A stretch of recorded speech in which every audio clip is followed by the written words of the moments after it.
শিশির এবার কৌতূহল মিশ্রিত কণ্ঠে বলল, আমরা কোথায় যাচ্ছি সৌহার্দ্য ভাই? আর আপনি তো বলেছিলেন আমাকে এই শাড়িটা দিবেন না, তাহলে আবার দিলেন কেন? শিশিরের কথায় সৌহার্দ্য গম্ভীর কণ্ঠেই বলে উঠল, তোর সব থেকে প্রিয় জায়গায় নিয়ে যাচ্ছি তোকে। বলেই সৌহার্দ্য চুপ হয়ে গেল। সৌহার্দ্যকে চুপ হয়ে যেতে দেখে শিশির আবারও বলে উঠল, আপনি তো বললেন না শাড়ির ব্যাপারটা। সৌহার্দ্য শিশিরের দিকে তাকিয়ে চোখ মুখ শক্ত করে বলল, তার কৈফিয়তকে আমার তোকে দিতে হবে নাকি? এবার যদি তুই না থামিস তাহলে তোকে সত্যি সত্যি রিক্সা থেকে ধাক্কা দিয়ে ফেলে দেবো আমি। সৌহার্দ্যের কাছ থেকে করা ধমক খেয়ে শিশির চুপ হয়ে গেল। শিশির মনে মনে ভাবছে, আমার সব থেকে প্রিয় জায়গা আর আমি ভুলে গেলাম। এটা কোন জায়গা সেটাই তো ভুলে গেছি। রাস্তাটা কেমন চেনা চেনা লাগছে, কিন্তু বুঝতে পারছি না এটা কোথায় নিয়ে যাচ্ছে সৌহার্দ্য ভাই আমাকে। শিশিরের এসব ভাবনার মাঝে সৌহার্দ্য বলে উঠল, বাড়িতে কি বলে এসেছিস তুই? শিশির ভাবনা থেকে বেরিয়ে উত্তর দিল, বাড়িতে বলেছি যে আমি কুয়াশার সাথে দিয়াদের বাসায় যাচ্ছি, আর কুয়াশাকে ওদের বাসায় পাঠিয়ে দিয়েছি। সৌহার্দ্য বলল, রাত যদি বলে দেয় যে তুই ওর সাথে যাসনি, তাহলে তখন সবাই কি কি বলবি শিশির? শিশির দায়সারা ভাবে বলল, বলে দিব যেতে চেয়েছিলাম কিন্তু যাওয়া হয়নি, আর তাছাড়াও কেউই আমাকে এখন খুঁজবে না। সৌহার্দ্য বলে উঠল, বাহ শিশির, তুই তো দেখছি অনেক মিথ্যা কথা বলাও শিখে গিয়েছিস। শিশির ঠোঁট ফুলিয়ে বলে উঠল, সবটা আপনার জন্যই হলো, আমি কি ইচ্ছে করে মিথ্যে বলেছি নাকি? সব দোষ তো আপনার। সৌহার্দ্য নির্লিপ্ত ভয়ে বলে উঠল, তাহলে চল, তোর আর আমার সাথে যাওয়ার দরকার নেই, তোকে বাড়িতে রেখে আসি, কি বলিস? শিশির তড়িখড়ি করে বলল, এই না না, আমি যাবো আপনার সাথে। সৌহার্দ্য আগের মতোই বলল, সব দোষ যেহেতু আমার, তাহলে আর তোকে নিয়ে গিয়ে কি করবো আমি? শিশির কাঁদো কাঁদো হয়ে বলে উঠল, না আমি যাব, আপনার সাথে বলেছি তো। রিক্সা এসে একটা বড় বাড়ির সামনে থামলো। সৌহার্দ্য আর শিশির রিক্সা থেকে নিচে নেমে দাঁড়ালো। সৌহার্দ্য ভাড়া মেটাতে ব্যস্ত হয়ে পড়ল। শিশির তাকিয়ে আছে বাড়ির গেটের দিকে। সত্যিই তো এটা তার সব থেকে প্রিয় জায়গা, এটা তাদের বাগান বাড়ি। ছোটবেলায় তো সৌহার্দ্য ভাই শিশিরকে মাঝে মাঝে এখানে নিয়ে আসতো, কিন্তু সৌহার্দ্য কানাডায় চলে যাওয়ার পরে আর এখানে আসা হয়নি শিশিরের। শিশির অবশ্য অনেকবার ওর ভোর ভাইয়াকে বলেছিল এখানে নিয়ে আসতে, কিন্তু ভোর ওকে নিয়ে আসেনি। এতদিন না আসার ফলে এখানে রাস্তাটাও বেগনম ভুলে গেছে শিশির। ভাড়া মিটিয়ে শিশিরের পাশে এসে দাঁড়ালো সৌহার্দ্য। শিশিরকে বাড়ির দিকে তাকিয়ে থাকতে দেখে সৌহার্দ্য বলে উঠল, এভাবে কি গেটের বাইরেই দাঁড়িয়ে থাকবে নাকি ভেতরেও যাবি? চল ভেতরে চল। সৌহার্দ্যকে আর শিশিরকে দেখে গেট খুলে দিল দারোয়ান। সৌহার্দ্য বয়স্ক লোকটার সাথে কথা বলল, আসসালামু আলাইকুম কাকা, কেমন আছেন আপনি? বয়স্ক লোকটা ফিচেল হেসে জবাব দিল, ওয়ালাইকুম আসসালাম, এই তো আছি আলহামদুলিল্লাহ, তুমি কেমন আছো বাপজান? সৌহার্দ্য মুচকি এসে বলল, আলহামদুলিল্লাহ ভালো। বয়স্ক লোকটা শিশিরের দিকে তাকিয়ে ভ্রুকুচকে সৌহার্দ্যকে উদ্দেশ্য করে বলল, তা এই মাইয়াটা কেটা বাপজান? সৌহার্দ্য বলল, আরে ও শিশির, মেজো বাবার মেয়ে। বয়স্ক লোকটা আগের মতো করেই বলল, ও আসলে বয়স হয়েছে তো, হেললাই গিয়া বুঝতে পারি নাই, তুমি তো সময় পাইলে এখানে আহো, কিন্তু ও তো আহে না, তাই চিনতে পারি নাই। তুমি যদি এখানে না আইতা তাহলে তোমারও চিনতাম না। শিশিরদের বাগান বাড়িটা গ্রাম সাইডের হওয়ায় এখানে পরিবেশটা শহরের থেকে হাজার গুণে সুন্দর। শিশির অবাক হয়ে হেঁটে চলেছে বাগান বাড়ির পাশের দিকটায়। বাগান বাড়ির পাশে আরেকটা বাড়ি কবে হলো সেটাই ভেবে পাচ্ছে না শিশির। এই বাড়িটাতে ওদের বাগান বাড়ির থেকে অনেক বড় মনে হচ্ছে। বাড়িটার সামনে রয়েছে মাঝারি সাইজের একটা গেট, গেটের পাশে দুটো বাগান বিলাস গাছ, গেটের পাশে দুটো বাগান বিলাস গাছ আর দুটো গেট ফুল গাছ। বাড়ির নেম প্লেটে কালো রঙের উপর হলুদ রঙে লেখা শিশিরের স্বপ্নবিলাস। এটা দেখে শিশিরের চোখ বড় বড় হয়ে গেছে। শিশির যখন এগুলো দেখায় ব্যস্ত, তখনই সৌহার্দ্য ওর পাশে এসে দাঁড়িয়েছে। সৌহার্দ্য ওর পাশে থেকে বলে উঠল, চোখ বড় বড় করে এইভাবে তাকিয়ে আছিস কেন শিশির? মনে আছে এই নামটার কথা? ছোটবেলায় তুই আমার কাছে শিশিরের স্বপ্নবিলাস নামের একটা বাড়ি চেয়েছিলি। সৌহার্দ্যের কথায় শিশির ঘর থেকে বেরিয়ে এসে বলে উঠল, হ্যাঁ চেয়েছিলাম তো, কিন্তু এটা তো আমারই মনে ছিল না। আপনি ঠিকই মনে রেখেছেন সৌহার্দ্য ভাই। সৌহার্দ্য ঘোর লাগা কণ্ঠে বলল, তোর মনে না থাকলেও তোর বলা প্রতিটা কথাই আমার মনে আছে শিশির। শিশির খুশি মনে সৌহার্দ্যকে বলে উঠল, তার মানে এ বাড়িটা আপনি? শিশির এতটাই খুশি যে ও কি বলবে সেটাই বুঝতে পারছে না। অতিরিক্ত খুশি হলে মানুষ যেমন বাকরুদ্ধ হয়ে পড়ে, শিশিরেরও একই অবস্থা। সৌহার্দ্য এবার নিজে থেকে বলে উঠল, হ্যাঁ এ বাড়িটা আজ থেকে তোর।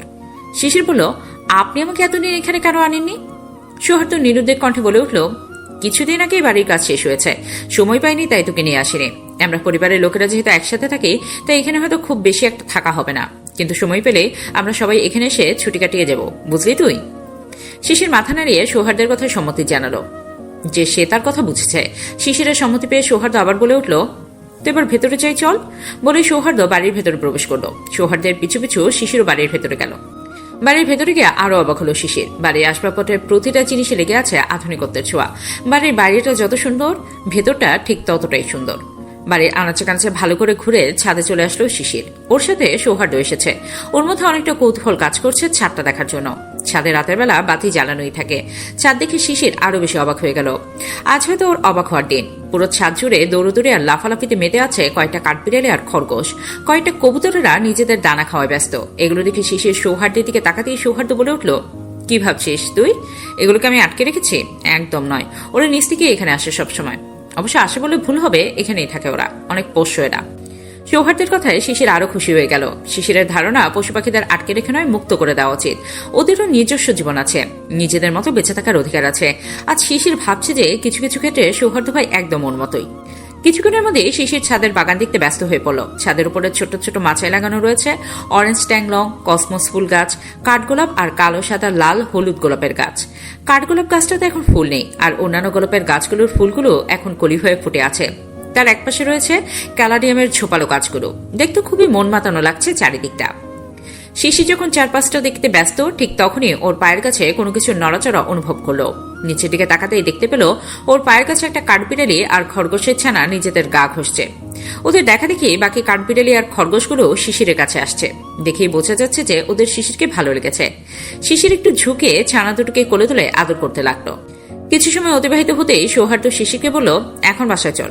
শিশির সৌহার্দ্যের দিকে তাকিয়ে বায়না ধরে বলল, আর একটু সময় থাকে না সৌহার্দ্য ভাই? সৌহার্দ্য বলে উঠল, বেশি দেরি হয়ে যাবে শিশির, এখন বাড়িতে চল, আবার অন্য কোনোদিন আসবো। সৌহার্দ্যের কথাতে শিশির বাধ্যমের মতো সম্মতি জানালো। দিনের শুরুটা যেমনই আবহাওয়ায় হোক, এটা প্রয়োজন নয় যে সূর্যাস্তের পর রাতের পরিবেশও ঠিক একই রকম আর্দ্রতা বা উষ্ণতা ছড়িয়ে থাকবে। কখনো কখনো রাতের পরিবেশও অনেকটা উষ্ণতায় ভরপুর থাকে। যেমন হঠাৎ ঝড় আসার পূর্বে প্রকৃতি যেমন শান্ত থাকে, ঠিক তেমনি রাত্রের দ্বীপ্রহরও অনেক সময় শান্ত থাকে। আজকে সারাটা দিন ঠান্ডা ঠান্ডা আবহাওয়া থাকলেও রাতের এই দ্বীপ্রহরে এখন গোমট পরিবেশের সৃষ্টি হয়েছে। ঠান্ডা ঠান্ডা ভাবটা কেটে গিয়ে সেখানে এখন উষ্ণতার আধিপত্য বিরাজমান। রাতের এই দ্বীপ্রহরে ব্যালকনিতে পাতানো কুশনে বসে আছে কুয়াশা। ধ্রুবর সাথে প্রেম আলাপে ব্যস্ত। বেশ কিছুদিন ধরে রাতের বেলা ঘুম দিয়ে ধ্রুবর সাথে খুনসুটিতে মেতে উঠেছ। কুয়াশাকে অনেক সময় ধরে চুপ থাকতে দেখে ধ্রুব অধৈর্য হয়ে বলে উঠল, কিছু তো বলো রাত। কুয়াশা ভাবলেশীন ভাবে বলল, কি বলবো? কুয়াশার করা প্রশ্নের পরিপ্রেক্ষিতে ফোনের অপর পাশে থাকা ধ্রুব অধৈর্য কণ্ঠে শুধালো, কি বলবে তুমি? কি সেটা সত্যিই জানো না রাত? কুয়াশা আগের মতো করেই বলল, না জানি না, আপনি বলেন তাহলে আমি বুঝতে পারবো। ধ্রুব বলে উঠল, ভালোবাসি বলো। তুমি আমাকে এখনো ভালোবাসি বলনি। কুয়াশা বলল, না বলবো না। কুয়াশার বলা কথায় ধ্রুব রেগে বলে উঠল, বলো, না হলে কিন্তু আমি ফোন কেটে দেবো রাত, আর কখনো তোমাকে ফোন দেবো না আমি। কুয়াশা তড়িঘড়ি করে বলল, আচ্ছা বলছি।